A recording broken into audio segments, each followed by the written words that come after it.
সামনে পরীক্ষা শুনলেই মনের ভেতর কেমন একটা চাপা ভয় ঢুকে যায়, তাই না? হাত ঘামে ভিজে যায়, টেনশানে রাতের ঘুম উড়ে যায়, মাথার মধ্যে হাজারটা প্রশ্ন ঘুরপাক খায়। পরীক্ষার সময় ভুলে যাব না তো? সব মনে থাকবে তো? আচ্ছা, এত বড় তো সিলেবাস, আর প্রশ্ন তো কতিপয় আসবে, তাহলে কমন পাবো তো? আমি যা পড়ছি তা থেকেই প্রশ্ন আসবে তো? যদি এমন কোনো প্রশ্ন দিয়ে দেয় যেটা আমি পড়িনি, যদি ফেল করে যাই, এরকম নানান প্রকারের প্রশ্ন ভয়ের আকারে আমাদের মনের মধ্যে বাসা বাঁধতে থাকে পরীক্ষার কিছুদিন আগে। যত পরীক্ষা এগিয়ে আসতে থাকে তত ওই বুকের ধড়ফড়ানিটা বাড়ে। এই ভয়, এই দুশ্চিন্তাই কিন্তু আমাদের শত্রু। ভয় আমাদেরকে কোনো দিন জিততে দেয় না, বরং ভয় আমাদের ক্ষমতাকে হ্রাস করে, আমাদের মনোযোগকে বিচলিত করে। কিন্তু আপনারা কি জানেন যে আজ থেকে হাজার হাজার বছর আগে মহাভারতের যুদ্ধক্ষেত্রে অর্জুনও ঠিক এরকমই ভয়ের সামনে দাঁড়িয়েছিলেন। শত্রু শুধু বাইরে ছিল না, তাঁর শরীরের ভেতরেও ভয়রূপী শত্রু ছিল, যাকে দমন করা খুব জরুরি হয়ে পড়েছিল ওই যুদ্ধে জয়লাভ করার জন্য। ঠিক সেই সময় ভগবান শ্রীকৃষ্ণ কিছু শ্লোকের মাধ্যমে অর্জুনকে ভয়টাকে জয় করার এমন কিছু রাস্তা বলে দিয়েছিলেন, যা শুধু তৎকালীন অর্জুনের ভয় নয়, আজ আমাদের দৈনন্দিন জীবনে যাবতীয় ভয়, এমনকি ছাত্র জীবনে পরীক্ষার ভয়কেও অতিক্রম করতে সাহায্য করে। আজকের এই ভিডিওতে আমরা ভগবদ গীতার সেই 5টি শ্লোক সম্বন্ধে জানব, যে 5টি শ্লোক আপনার পরীক্ষার ভয়কে আত্মবিশ্বাসে রূপান্তরিত করে দেবে। এই ভিডিওটি শেষ পর্যন্ত দেখুন এবং এই 5টি শ্লোককে যদি আপনি জীবনে অ্যাপ্লাই করে নিতে পারেন, তাহলে আমি হলফ করে বলতে পারি পরীক্ষার ভয় আপনার জীবন থেকে চিরতরে দূর হয়ে যাবে। এই পৃথিবীর কোনো প্রশ্নপত্র আপনাকে ভয় দেখিয়ে হারাতে পারবে না। তাহলে চলুন শুরু করা যাক এই আধ্যাত্মিক অথচ বাস্তবিক যাত্রা। প্রথমেই আমাদেরকে নিজেকে চিনতে হবে, নিজের দুর্বলতাকে দূর করতে হবে। এর জন্য প্রযোজ্য যে প্রথম শ্লোকটা হওয়া উচিত সেটা হচ্ছে ভগবদ গীতার 2য় অধ্যায়ের 3য় শ্লোক।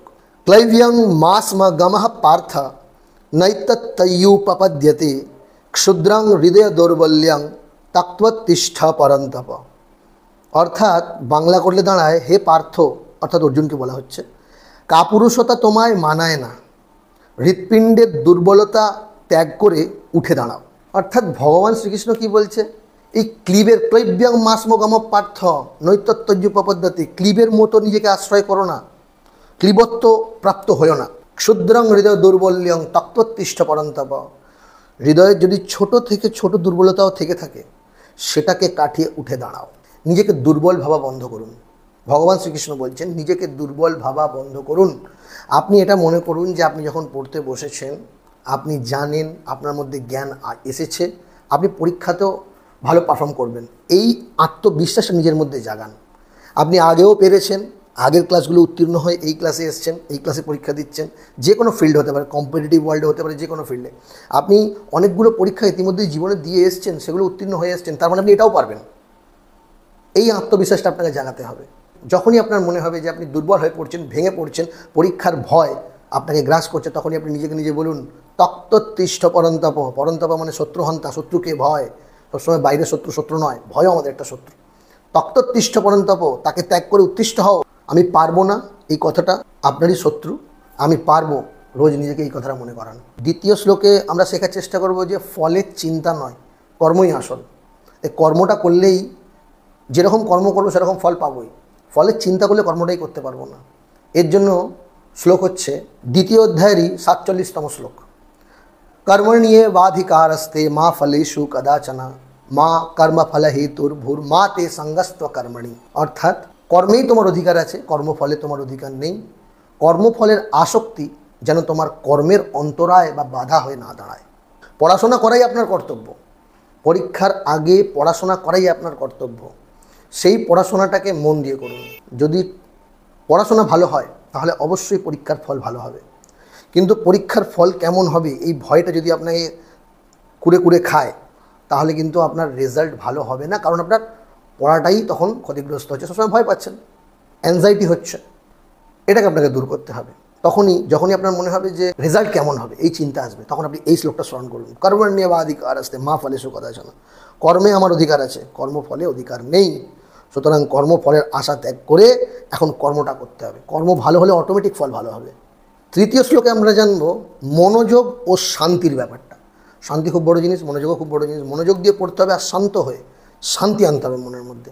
তার জন্য শ্লোকটা হচ্ছে 6ষ্ঠ অধ্যায়ের 6 নম্বর শ্লোক। বন্ধুরাত্মাৎ মনস্তস্যা येनात्मयि बात्मना जितः अनात्मानस्तु শত্রুত্বে বর্তমাত্মৈব শত্রুবৎ। অর্থাৎ যে নিজেকে জয় করতে পেরেছে তার নিজের মনই বন্ধু, আর যে পারেনি তার মনই তার শত্রু। এখানে কি বলছে ভগবান শ্রীকৃষ্ণ?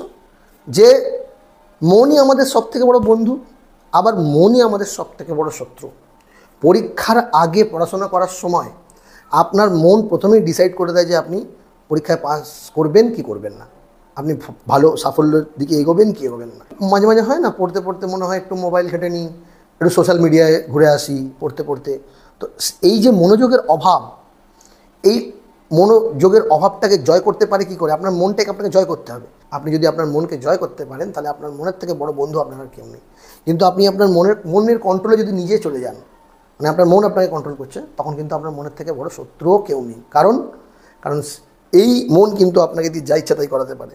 হতে পারে যে একদিন দুদিন আপনাকে পড়তে বসতেই দিল না। তো কাজে মনকে নিয়ন্ত্রণ করুন, মনোযোগী হন, তাহলে অটোমেটিক আপনি শান্ত হয়ে যাবেন। 4 নম্বর শ্লোকে আমরা জানবো রাগ ও ভয়কে নিয়ন্ত্রণ করা। মানে ভয়কে নিয়ন্ত্রণ মানে ভয় থেকে তো রাগও আসে, রাগ আর ভয় দুটোকে নিয়ন্ত্রণ করতে হবে পরীক্ষার আগে। এর জন্য প্রযোজ্য শ্লোক হচ্ছে 2য় অধ্যায়ের 62 নম্বর শ্লোক।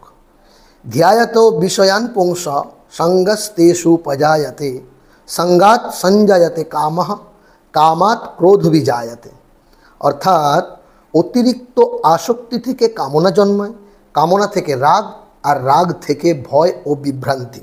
মানে আপনি যদি ভাবেন যে আমাকে টপ করতে হবে, তাহলে এটা আপনার একটা আসক্তিতে পরিপূর্ণ হয়ে গেল যে আমি টপ করব।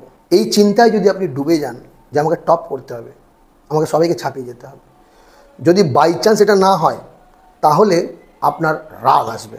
আর সেই রাগের বশে আবার আপনি এমন কিছু পদক্ষেপ নিয়ে নেবেন যেটা বিভ্রান্তিমূলক হবে।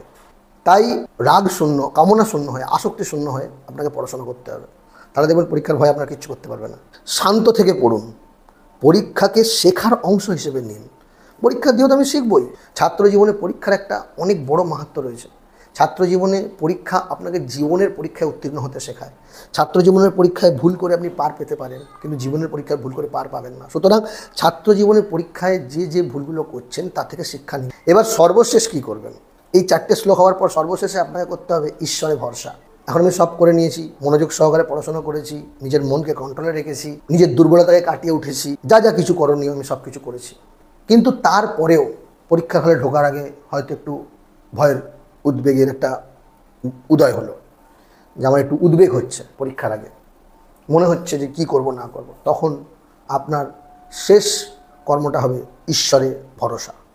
তার জন্য শ্লোক হচ্ছে অষ্টাদশ অধ্যায় 18 শ্লোক 66। সর্বধর্মান পরিত্যজ্য মামেকং শরণং ব্রজ অহম ত্বাম সর্বপাপেভ্যো মোক্ষয়িষ্যামি মা শুচঃ। অর্থাৎ সব চিন্তা আমাকে সমর্পণ করো, আমি তোমাকে রক্ষা করব, ভয় করো না। সর্বধর্মান পরিত্যজ্য মানে এটাকে আবার সাম্প্রদায়িক ধর্ম হিসেবে ভেবে নিলে কিন্তু ভুল হবে ছাত্র জীবনে। মানে সব রকম নিজের যে কর্ম আছে, ধর্ম মানে কর্ম অনুযায়ী ধর্ম হয়। যেমন জলের ধর্ম কি? জলের ধর্ম তারল্য, জল তরল থাকবে, এটাও ধর্ম। তো এটাই তো ওর বৈশিষ্ট্য। তাহলে জলের যা বৈশিষ্ট্য সেটাই জলের ধর্ম। পদার্থের ভৌতিক ধর্ম, রাসায়নিক ধর্ম তো আমরা পড়েছি। তো সর্বধর্মান পরিত্যজ্য মামেকং শরণং ব্রজ, নিজের সমস্ত কর্ম, সমস্ত চিন্তা আমাকে সমর্পণ করো, আমি তোমাকে রক্ষা। অর্থাৎ শেষ মুহূর্তে কোনো দুশ্চিন্তা না করে ভগবানের উপর ভরসা রাখুন। আপনি যতটা চেষ্টা করেছেন বাকিটা তাঁর হাতে ছেড়ে দিন, দেখবেন আপনার ফল ভালোই হবে। তাহলে আমরা 5টা শ্লোক থেকে 5টা প্রয়োজনীয় জিনিস, তথ্য শিখলাম। এই 5টা তথ্য কিন্তু আমাদের জীবনে অ্যাপ্লাই করতে হবে, তবে আমরা পরীক্ষার ভয়কে কাটিয়ে উঠতে পারবো, অতিক্রম করতে পারবো। প্রথম কি? দুর্বলতাকে ত্যাগ করতে হবে, নিজের আত্মবিশ্বাস বাড়াতে হবে, কনফিডেন্স হতে হবে। ওভার কনফিডেন্ট নয়, কনফিডেন্ট হতে হবে যে আমি পারবো। নিজেকে তুচ্ছ মনে করে তাচ্ছিল্য করার কিছু নেই। দুর্বলতাকে ত্যাগ করে তক্ততিষ্ঠ পরন্তপ, সমস্ত দুর্বলতাকে ত্যাগ করে উঠে দাঁড়াতে হবে। তারপর ফলে নয়, কর্মে মন দিতে হবে। কর্ম ভালো হলে ফল ভালোই হবে, কর্ম খারাপ হলে ফল খারাপ হবে।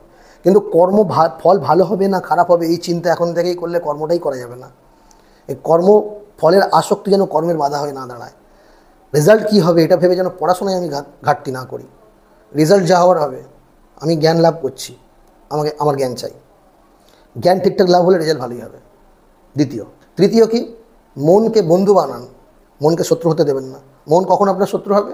যখন আপনি মনের কন্ট্রোলে থাকবেন। মন যখন আপনার বাগে থাকবে তখন মন আপনার বন্ধু, কারণ মনকে আপনি নিজের মতো করে চালাতে পারছেন। কিন্তু শত্রু তখন যখন মনের মতো করে আপনাকে চলতে হচ্ছে। কাজেই মন যখন নিজের মতো করে আপনাকে চালাবে তখন আপনাকে দিয়ে যা ইচ্ছা করিয়ে নেবে, কিন্তু সেটা তো প্রযোজ্য নয়। তাই পরীক্ষার আগে মনোযোগ সহকারে পড়ার জন্য মনকে নিজের বন্ধু বানাতে হবে। 4 নম্বর কী শিখলাম? অতিরিক্ত কামনা রাগ থেকে দূরে থাকতে হবে। অতিরিক্ত কামনা, ধরুন আপনি পড়ছেন, আমি টপ করব, একটা মক টেস্ট দিলেন, ভালো নাম্বার এলো না, রাগ হবে খুব, এইভাবে আমি করব, এভাবে হবে, তাতে আপনার পড়াশোনার মান আরও কমে যাবে। অতিরিক্ত কামনা করলে হবে না। সেই কামনা থেকে ভয় জন্মাবে, সেই কামনা থেকে রাগ জন্মাবে, রাগ থেকে ভয়, ভয় থেকে বিভ্রান্তিমূলক কর্ম হয়ে যাবে। তাই পড়াশোনার সময় অতিরিক্ত কামনা থেকে বিরত থাকুন। অতিরিক্ত কামনা থেকে বিরত থাকলে কে জানে আপনি টপই করবেন, আপনি ফার্স্টই হবেন, আপনার উপরে কেউ থাকবেই না, সেটা রেজাল্ট বলবে। কিন্তু পড়াশোনা তখন আপনাকে এমন করতে হবে যে কামনা শূন্য হয়। আর সর্বোপরি সর্বশেষ কিন্তু সবথেকে ভাইটাল যেটা, সেটা হচ্ছে এত কিছুর পরেও যখন মন মানতে চাইছে না, তখন ভগবান শ্রীকৃষ্ণের ওপর ভরসা রাখুন। সর্বধর্মান পরিত্যাজ্য মামেকং শরণং ব্রজ। কারণ তিনি বলছেন অহম তোমার সর্ব পাপেভ্যো মোক্ষয়িষ্যামি মা শুচি। ভয় করো না, সব পাপকে আমি শেষ করে তোমাকে রক্ষা করব, তোমার সব পাপকে আমি ধুয়ে দেবো। তো এই 5টা আপনি মেনে চলুন, আপনার পরীক্ষার ভয় দূর হবেই, হলপ করে বলতে পারি। কিন্তু এই শ্লোকগুলোকে আপনাকে জীবনে অ্যাপ্লাই করতে হবে। কী করে অ্যাপ্লাই করবেন? মনে থাকবে না, এই থাকবে না, তো আপনি মুখস্থ করে নিন এই শ্লোকগুলোকে, জীবনের মন্ত্র করে নিন।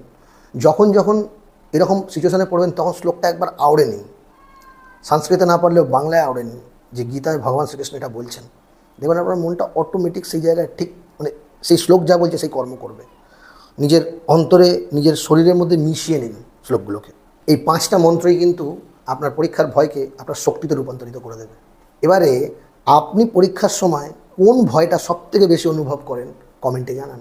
আগামী ভিডিওতে আমি বলবো যে কর্ণ কীভাবে নিজের জীবনের সবথেকে কঠিন সিদ্ধান্তটা নিয়েছিলেন এবং সেখান থেকে আমরা কী কী শিখতে পারি।